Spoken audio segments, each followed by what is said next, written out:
Hello friends, welcome back to our channel. ఓవైపు తీవ్ర ఆర్థిక సంక్షోభం, మరోవైపు బలూచిస్తాన్ వేర్పాటు వాదం పాకిస్తాన్ ఉక్కిరిబిక్కిరి చేస్తోంది. దాయాది దేశంలో అంతర్యుద్ధం తీవ్ర రూపం దాల్చుతోంది.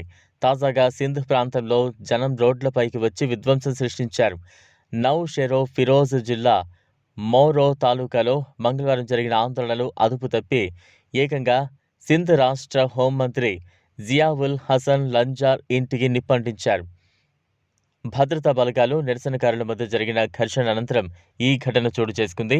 ఈ ఘర్షణలో 2 ఆందోళనకారులు మృతి చెందగా పోలీసులు సహా పలువురు గాయపడినట్లు పాకిస్తాన్ స్థానిక మీడియా కథనాల్లో పేర్కొంది.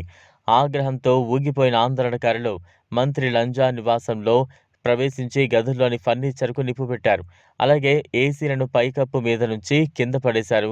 తర్వాత సెక్యూరిటీ సిబ్బంది అక్కడకు చేరుకుని గాల్లో కాల్పులు జరపడంతో వందలాది మంది ఆందోళనకారులు చెల్లాచెదురయ్యారు. అర్థమవుతున్న ఇంటి పొగలు కిలోమీటర్ల దూరం నుంచి కూడా కనిపించాయి. నౌషెరో-ఫిరోజ్ జిల్లా మోరో తాలూకాలో సింధ్ నదీ కాలువలు ఎండిపోవడం, కార్పొరేట్ వ్యవసాయ ప్రాజెక్టులను తీవ్రంగా వ్యతిరేకించిన స్థానికుల ఆగ్రహంతో మొదలయ్యాయి. పహల్గామ్ ఉగ్రదాడి అనంతరం సింధు నదీ జలాల ఒప్పందాన్ని భారత్ తాత్కాలికంగా రద్దు చేయడంతో పాక్కు వెళ్లే నీళ్లు ఆగిపోయాయి.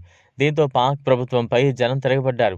నిరసనకారులు జాతీయ రహదారిపై బైఠాయించే ప్రయత్నం చేయగా ఆ ప్రయత్నాన్ని పోలీసులు అడ్డుకోవడంతో హింస చెలరేగింది. దీంతో ఆందోళనకారులు ప్రతీకారంగా ట్రక్కులను లూటీ చేయడమే కాకుండా 3 వాహనాలకు నిప్పు పెట్టారు. వాటిలో ఒకటి ఆయిల్ ట్యాంకర్ కావడం గమనార్హం.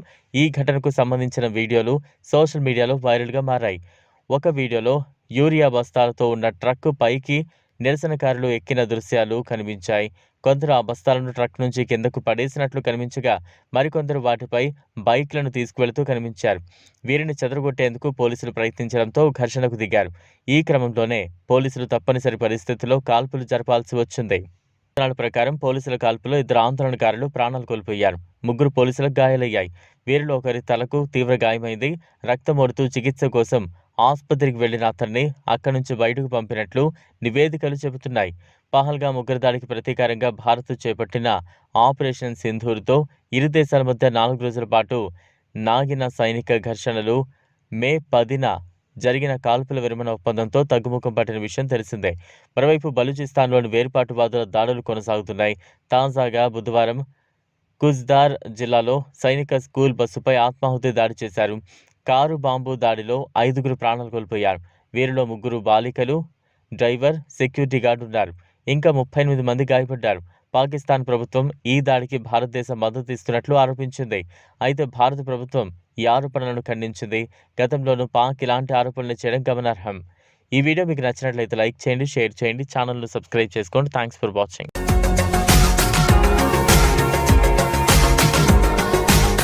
మరిన్ని అప్డేట్స్ కోసం మా ఛానల్ని సబ్స్క్రైబ్ చేయండి.